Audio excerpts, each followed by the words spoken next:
Oke, so langsung aja ya. Buat yang baru di sini, nama saya Hendra. Saya bukan reviewer produk. Saya punya channel ya tentang kehidupan di Amerika ya, isinya macam-macam. Jadi kebetulan ini bahasnya mengenai laptop. Ini adalah tentang kelebihan dan kekurangannya Asus ZenBook Flip S 13 inch yang baru aja saya beli.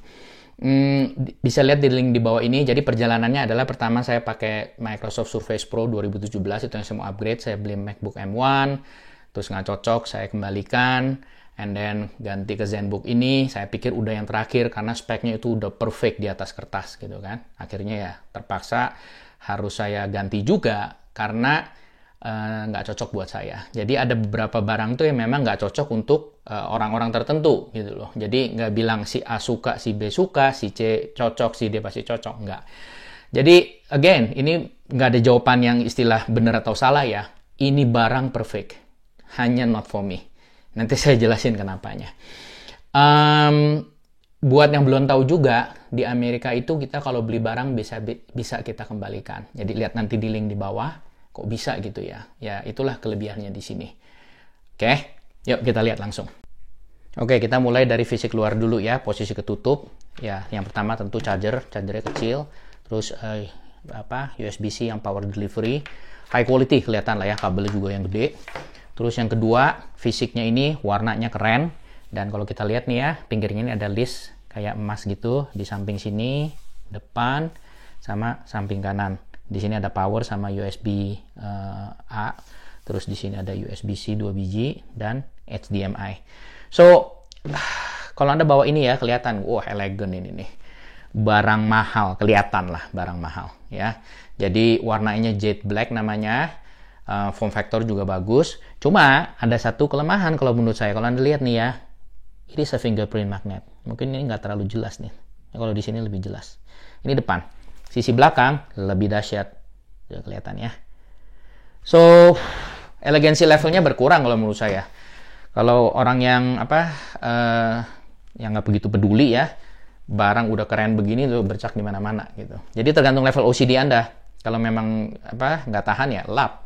Cuma kan masalahnya kan kita ini bukan pekerja medis, bukan dokter atau apa kan. Masa setiap pakai laptop mesti cuci tangan dulu tuh. Ini tuh ada oil juga kan tangan kita kan. Jadi menurut saya itu salah satu kelemahan. Hanya kosmetik, nggak mengurangi fungsi apa-apa. Terus nih kalau coba dibuka, dia bisa one hand, walaupun ada sedikit keangkat, tapi still oke. Nah, ini yang saya mau kasih lihat adalah ini. Dia punya ini touchpadnya itu bisa sebagai numeric keypad. Jadi Asus tuh bikin bisa dipencet. Ini high quality glass, warnanya juga bagus. Kalau lihat langsung lebih kelihatan bagusnya. And then stikernya dia kasih tahu military grade, baterainya, beratnya, dan seterusnya. Nah, kelebihan yang paling utama menurut saya adalah LCD-nya, screen-nya. It is gorgeous. Karena apa? OLED. Jadi ya silahkan Google, itu pokoknya bukan main, black super black. Kalau yang warna itu dia punya warnanya tuh hidup banget gitu keluar. Dan resolusinya 4K. So, pada saat saya beli ini, saya tuh sebenarnya terlena dengan spesifikasinya. Kenapa? Ya gimana enggak? Harganya lumayan, saya dapat bagus. Bahkan setelah saya beli dapat diskon $100 kalau lihat di video sebelumnya kan. Lalu pikir saya kecil, it's okay. Saya nggak sadar kalau saya sebenarnya nggak suka laptop yang sekecil gini. Karena apa? Terlalu kecil gitu loh. Jadi saya ini sebelum pandemi juga itu work from home ya. Jadi setup home office saya itu adalah laptop masuk docking, itu laptop kantor Lenovo ThinkPad 15,6 inch dengan 3 eksternal monitor. Udah terbiasa saya dengan monitor besar. Jadi karena memang nature kerjaan saya harus pakai monitor banyak, bukan monitor banyak, aplikasi yang dibuka banyak. Jadi kalau punya 3 tuh lebih enak. Kalau bisa 4 karena udah nggak support dia 4. Jadi saya tuh nggak sadar pas saya beli ini, waduh. Setelah saya datang masih terlena saya dengan bagusnya kan. Begitu udah pakai berapa lama, mulai, waduh ini kok kecilan ya. Jadi again, nothing wrong with this stuff. ini bagus. Kalau Anda suka yang portable, yang kecil dengan spek yang bukan main tingginya, ini, this is the one. Memang harganya cukup premium, ya. Tapi nggak berarti barang itu semuanya positif, pasti ada kelemahannya. Sekarang tinggal tergantung toleransi levelnya seperti apa.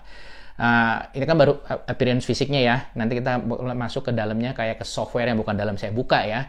Plus tingkat bisingnya. Itu saya udah rekam juga. Oke, langsung ya kita lihat ke layar ini ya. Jadi, problem yang paling pertama itu adalah resolusi. Karena ini laptop kan support 4K ya.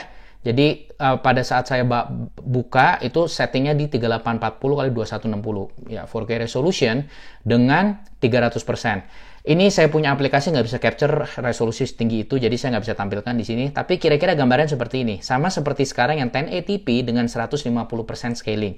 Apa yang terjadi? Kalau saya buka, ini masih mending ya. Ini window, again kita bisa resize gitu. Saya ngerti, tapi scalingnya ini yang masalah di sini. Jadi karena resolusinya setinggi itu, banyak aplikasi yang nggak mendukung, dia harus scaling istilahnya. Jadi kalau pakai 300% bawaannya defaultnya dia, itu window-nya tuh saling overlapping jadi padat. Karena ruangnya nggak banyak, karena ini layar cuma 13 inch. Kalau saya turunin dia punya persennya, it gets better, tapi jadi kecil-kecil semua. Udah layarnya kecil, tambahin lagi kecil, tambah nggak kelihatan. Saya ini udah pakai progressive lenses nih sekarang. Bahkan sekarang saya pakai yang namanya computer glasses khusus untuk ngelihat yang filter blue light sama biar pandangannya lebih luas gitu loh. Jadi this is not for me, oke? Itu penjelasannya. Nah, kalau yang resolusi sekarang ini, yang 1080p, buat saya 150% pun yang recommend itu terlalu besar. Akhirnya saya harus turunin saya ke 125. It's a little bit better, tapi dia punya masalah dengan scaling. Jadi ada certain application, banyak juga ternyata ya. Jadi kalau kita main scaling begini, menu misalnya file, edit, apa itu saling overlapping, berantakan. Atau ikonnya tuh terlalu kecil, kita nggak bisa klik. Gitu. Jadi, I cannot live with that. Terus yang kedua, yang paling masalah di sini buat saya adalah dia punya GPU memory. Ya, kalau kita lihat nih di sini, ini punya Microsoft loh, DirectX Diagnostic. Dia bilang cuma 128 MB. Seriously? Saya yakin ini ada yang salah nih. Karena apa? Ini pakai prosesor yang the latest. Tiger Lake quarter 2 2021 kemarin. Terus dengan Intel Iris Xe yang konon yang wah lah kalau lihat iklannya kan. Saya yakin nggak sebodoh itulah Intel kan. Tapi di reportnya cuma 128. Terus saya pakai aplikasi lain namanya CPU Z ya. Itu sama, lebih gila lagi. Dia bilang memorinya 0. Akhirnya saya harus buka sistem information, baru ketahuan di sini display adapter RAM-nya 1 GB, make sense. Even 1 GB pun kecil. Jadi untuk kebutuhan saya banyak pakai Adobe Premiere Pro juga. Itu dia butuh minimum 2 GB. Pantesan setiap kali saya ngedit video pakai ini medat-medut. Waduh, scrubbing nggak bisa, ntar not responding di tengah-tengah. Saya pikir masalah dengan driver, udah coba ubak-ubak. Again, balik lagi kayak kasus MacBook M1 pertama yang saya jabarkan di video yang ada di link di bawah gitu kan. So, definitely this is not for me. Jadi, buat Anda yang memang pakainya light use, nggak power hungry, nggak perlu workhorse computer, this is a perfect notebook. Cuma kalau saya boleh saran, kalau Anda memang nyarinya yang hasilnya, yang crisp, yang bagus, beli yang OLED. Kecuali ada kebutuhan mau yang 4K, karena 4K udah lebih mahal, nggak berarti itu cocok buat Anda. Buat saya itu nggak cocok. Even pakai yang 15 in, pakai 4K, itu menurut saya nggak cocok. Terlalu kecil. Kalau Anda punya TV yang 70 inch, 60 inch, oke. Tapi kalau segede gini menurut saya nggak cocok. Itu semua masalah preferensi. Ya. So, now sekarang tentang keyboard. Ini yang tadi saya bilang di depan, keyboardnya cukup enak ya. Ini coba kita tes nih ya. Oke, tes yang terakhir itu adalah keyboardnya. Cukup nyaman. Jadi saya taruh lavalier mic ini dekat sini supaya kedengeran suara tik-tak-tuk-tak-tuknya.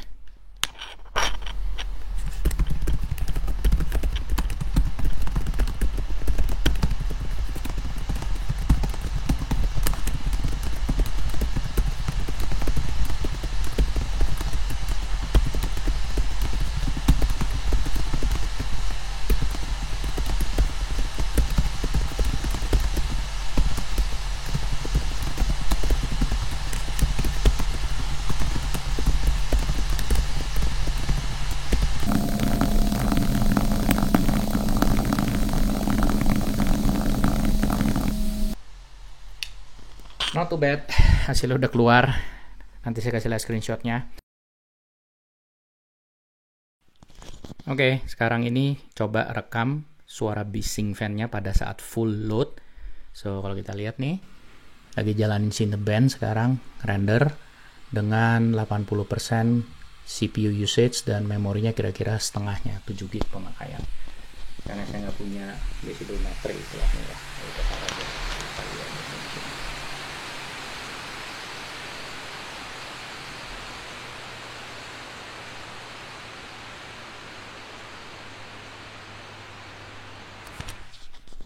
Oke, jadi tergantung kebutuhan, fan-nya itu ya variable speed, kadang kenceng, kadang enggak, tapi pada saat kenceng itu bunyinya cukup kenceng.